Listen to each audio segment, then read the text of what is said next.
De més 230 persones es dediquen a la venda ambulant de forma il·legal a les illes. Per sortir-ne, la Fundació Patronat Obrer de Palma organitza tallers per ajudar-los a trobar un accés al món laboral. Ho veiem. La majoria arriben de Senegal i fan feina de la venda ambulant il·legal. Avui participen en el projecte T'Acompanyo, que ha posat en marxa Limas i Patronat Obrer. Cerquen donar una segona oportunitat a persones en situació irregular.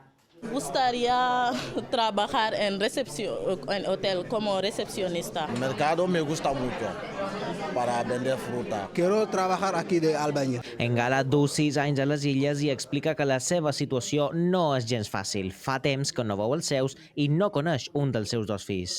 Quiero conseguir el DNI para tener trabajo, para vuelvo a veces en mi país mirar mis hijos. Gràcies a aquest projecte és més a prop d'aconseguir-ho. La formació en aquest taller dura 2 anys amb una ajuda econòmica de 23 euros per dia perquè no tornin al carrer.